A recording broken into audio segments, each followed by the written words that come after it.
They have more than enough money, they just don't care. Most rich people are like that. I wouldn't say all of them, but most of them. Yeah. I wouldn't even say most. Some. But it's the sum. Damn it.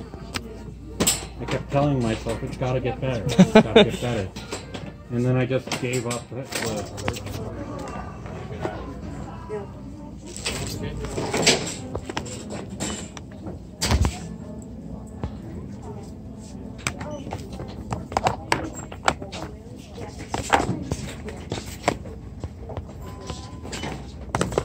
Alright. I think I'm just gonna get this one.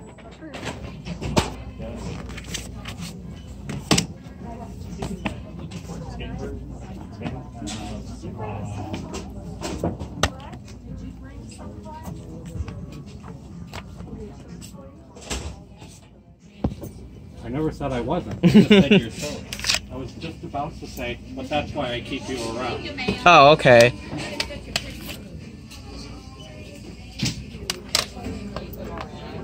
Yeah. Like it's your choice. It's my choice.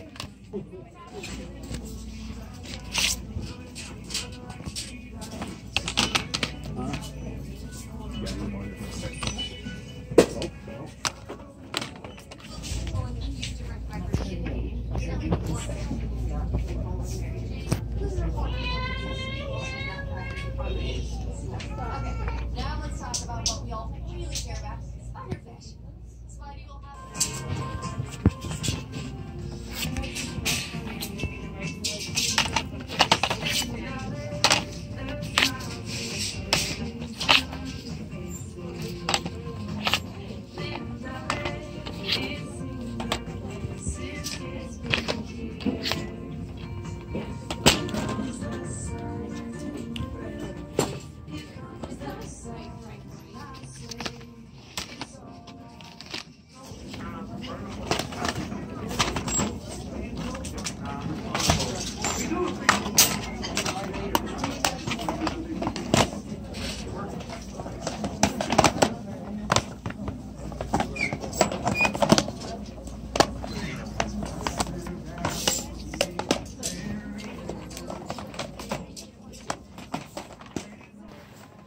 What is up, you guys? Peridot here, coming back at you with a very, very great episode. It's been a long time since I've actually managed to find some really good stuff at this Goodwill, so I'm really, really happy about it.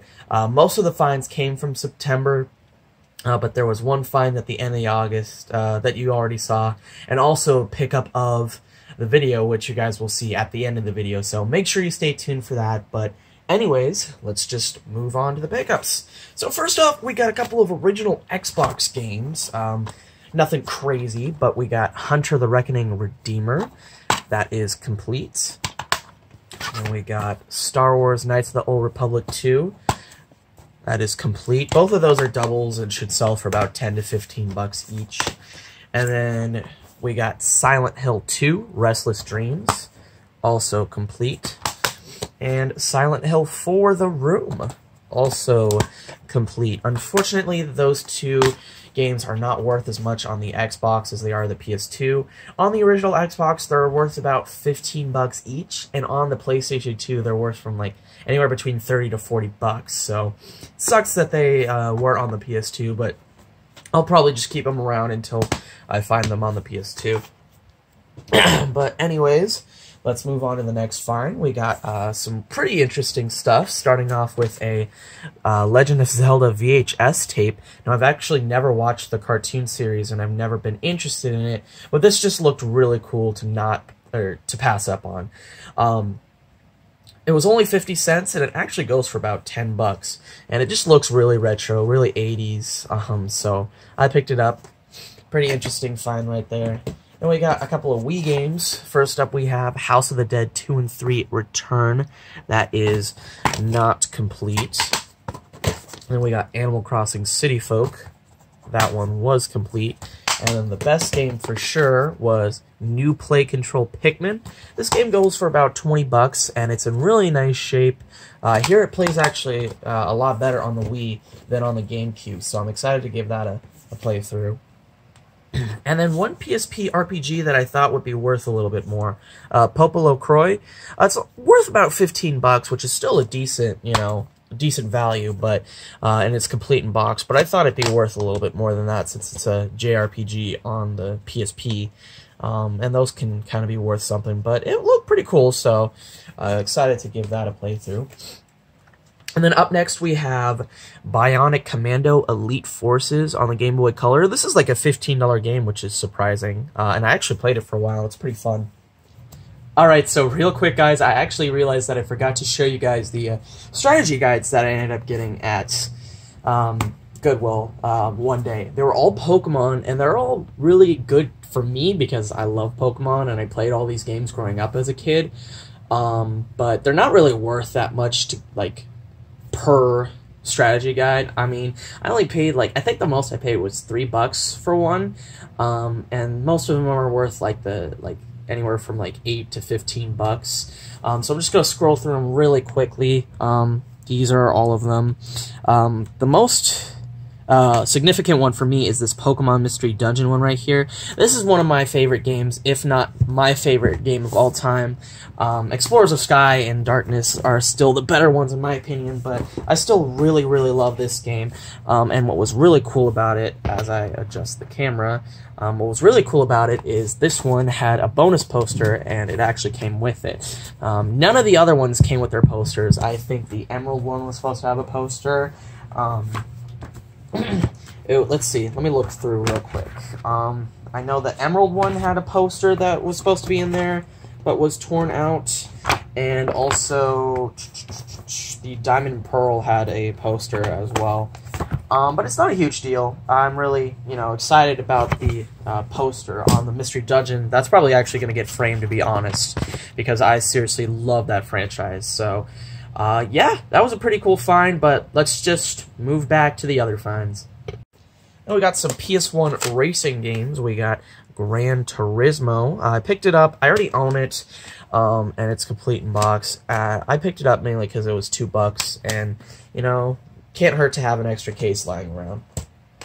And then one I did not own was Grand Theft Auto. This one was also complete, and for $2, might as well pick it up.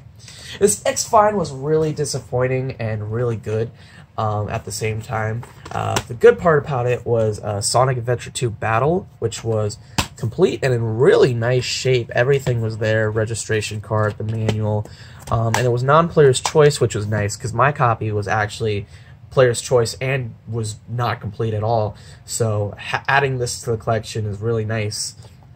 But what sucked about this pickup is the game that is arguably, or is worth more, NCAA Basketball 2010, which is surprisingly a $30 game, does not work. The case itself, everything seems mint, but when you take the disc off, you could see right here, you could see like the little grooves. That is from when you put your Xbox right side up instead of sideways, and unfortunately that can ruin some discs in this, like, it turns on, but as soon as it starts playing, it doesn't work. I actually ran into this a couple months ago with Spider-Man Web of Shadows, which is, again, a pretty valuable game, so it sucks to see these games being ruined by it. I kept this around, though, mainly because it wasn't as bad as Web of Shadows. Like, Web of Shadows, you could not fix that, but this, I feel like I could possibly get it to work, and even if I don't, I can just sell the case and manual for $10, make my money back, and if I can't get it to work, I can make about $30. So I'll have to wait and see for that one. Hopefully I can get it to work. This next find, this was pretty weird. So basically, this was two separate finds from two different places. The first find was actually from GameStop.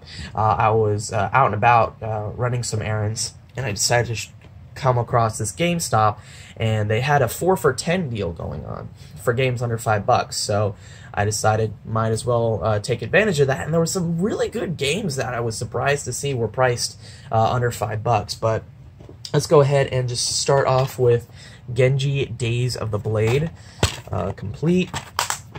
Then we got Dynasty Warriors 6, also complete. The only Wii U game that was under $5 that wasn't that terrible Animal Crossing board game, Ninja Gaiden 3 Razor's Edge. That one was complete. And then some really good Wii games. I was shocked to see some of these games for under $5, and to even get them for $2. I'm actually going to be making some money and reselling some of these, which is surprising. Starting off with Wii Play Motion. This is surprisingly a $10 game compared to just Wii Play, which is worthless. Unfortunately, it is not complete, but for $2, absolutely going to pick that up. And then we got a Conduit. Some people hate this game, some people love this game, so excited to give it a try and form an opinion on my own. Then we got Tenchu Shadow Assassins. That one was complete. And then a game I was, again, shocked to see for under $5. Pinball Hall of Fame, the Gottlieb Collection. This is a pretty expensive Wii game. It goes for about $15. This game is the one you want to watch out for. There's also the Williams Collection on the Wii. That's pretty worthless. But this game goes for, like I said, anywhere between $10 to $15. Unfortunately, it's not in the greatest shape. You can see that the front end, or just the cover art, is completely water damaged. And the manual itself is just, like, it's awful. You can't even open it. So that sucks. I mean, it's still there, which I guess is something, but I'm going to sell this. If it was in better condition, I'd probably keep it, but I'm going to sell it and make like $10, $12 on it, so still a nice find for only $2. And then the best game for sure was Deadly Creatures. Again, really surprised they had this game for $5 and under. Very, well, it's not very expensive. It goes for like $15, but I hear it's actually a pretty decent game, and it's complete, so that's a pretty cool find right there. But was even weirder was, like I said, I was out and about, which means I was unfortunately unable to go to Goodwill as he was restocking, which sucked because he actually texted me, the guy who restocks books. He texted me, he's like, hey, you're going to want to come, I have some really good stuff. So, you know, I thought I was going to be missing out on that, and I came in around like 2:33-ish, and lo and behold, there were some really, really good GameCube games. Now, apparently, the reseller was there. It's a tag team of wife and husband, and they're both always there. It's mostly the wife, but sometimes the husband. And the husband was there, and he apparently got some Wii games. There was Skyward Sword, Metroid Prime Trilogy, and a few others that I unfortunately missed out on. But for some reason, he did not pass up the GameCube games. And apparently, I learned this because not only do they go after video games, they go after like books as well, like school books and stuff like that. Apparently, from their competition, I learned this. She doesn't do video games; she just does books. He was rushing to get out of there because he wanted to beat her to another Goodwill that was stocking. So he apparently left all these GameCube games behind, which really stupid move on his part. But there was some really, really good GameCube games. One PS2 game that I thought was worth more, Harry Potter and the Order of Phoenix. I thought it was worth more, but it's worth more on the PS3 and 360. It's still like a $7 or $8 game, so. But these GameCube games were fantastic. Unfortunately, one of them does not work, and of course, it was Super Smash Bros. Melee. It was complete with the manual, and the disc itself is bad, but I feel like it's resurfaceable. Like, there's no, like, deep scratches or anything. So I'll hopefully be able to get this to work. Even if I can't, it's still, you know, I only paid $3 for it, so I can sell the case and manual and make like $10, $15. But the rest of the games do work, which definitely was nice. First up, we have Metroid Prime. Not complete, but it does have some inserts. Then up next we have Legend of Zelda 4 Swords Adventures. Not complete. And then we got Animal Crossing. Again, not complete, but still like a $20 game. And it's rising in price because of the new Animal Crossing game that just got announced on the Switch. And then definitely the best game for sure, the one I was really happy about, Zelda Twilight Princess. I already own this copy, but mine was missing the manual. But this one was complete and in actually pretty good shape. And this is like a $35, $40 game right here. So really, really happy to pick this up for only $3. Just amazing finds. But that was it, mostly, except for just a couple of little finds at the end. Unfortunately, he had Super Monkey Ball on the GameCube, but it wasn't in there, so that sucked, but I picked these two up. Family Game Night 3, not complete, but goes for like 15 bucks, so that's getting sold. And then Disney Classics Stitch Experiment 626, also not complete. But yeah, that was it, except for the pickup of the month, and this is definitely one of my favorite finds at this Goodwill, so you guys are going to go ahead and see the live footage for that right now.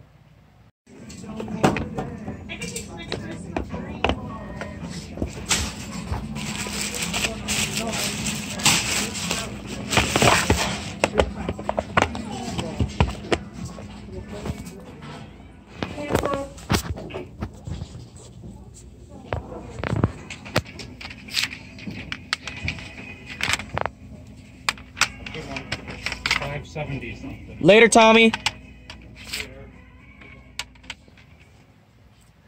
Alright, so you guys actually saw that this was found on the day I found those Xbox games. You can actually see in the footage of the Xbox games, you could see those games kind of off to the side, but I tried not to show them as much as possible because there's some really good stuff. But first, let's move on to the box Genesis games. I get so lucky with box Genesis games at this Goodwill, guys. I don't know why, but there always seems to be some pretty decent box Genesis games. Unfortunately, most of them were sports games, but I did pick out the 3 best. We got Eternal Champions. That is complete. Then we got Aladdin.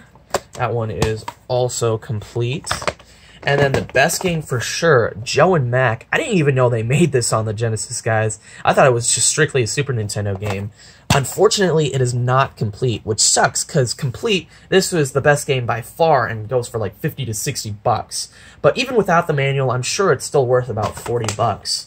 And it's going in the collection for sure, because that is just too unique of a find. I was really happy about that. But what was even better were the Dreamcast games. Now, I go to this Goodwill all the time, and I've never, ever come across anything as good on the Dreamcast as these games. The only Dreamcast game I think I've ever picked up there was that racing game I got a couple months ago, and that's it. I never get Dreamcast games, nonetheless good Dreamcast games.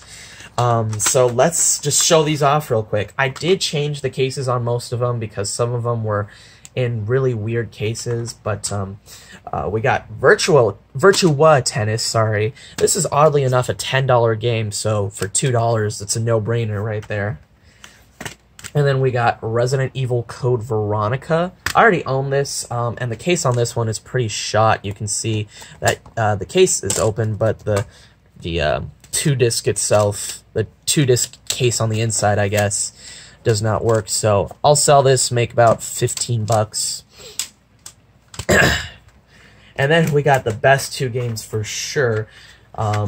Resident Evil 3 and Resident Evil 2. Now, these 2 games are really, really interesting and hard to find on the Dreamcast. Let's get these out of the light. But yeah, Resident Evil 3 is like a $40 game complete, and Resident Evil 2 is like a $90 to $100 game complete. Unfortunately, neither of them were, but they're still worth a decent amount without the manual. Like, I'd say Resident Evil 2 is worth about like 60 to 75 bucks, and Resident Evil 3 is like 20 to 30. So that's still an amazing find for only 2 to 3 bucks each on these. Resident Evil 3 was marked at 3. I think that's because it was in a double jewel case, which, by the way, I have no idea how that happened. It was very strange. And Resident Evil 3 was also not even in a Dreamcast case, but for some reason it still had the back cover art. So I found that interesting, but I swapped the cases on them. Unfortunately, I don't really have any good Dreamcast cases because I don't really have that many Dreamcast games. So you can see there's a crack on this case, and on the Resident Evil 2 game, you open it up and it's pretty much just like it's the same as the Resident Evil Veronica. So I'll have to find better cases for it. I'll have to pick up a dual or a double disc Dreamcast game that's not worth that much so I can swap it with this. I don't know if there are even any out there, to be honest, because the only other one I have was Resident Evil Code Veronica and Skies of Arcadia. So if there are games out there that are double discs that aren't really worth that much, let me know so that way I can swap out the case and get a better case for this game. But that is it. Thank you guys so much for watching. Make sure you like, comment, subscribe. This was definitely the best video I've had in a long time, since April for sure. And it was just nice to find all this stuff after a long month of, or a long couple of months, sorry, of just dry nothingness. But that is it. Thank you guys so much for watching, and until next time, take care.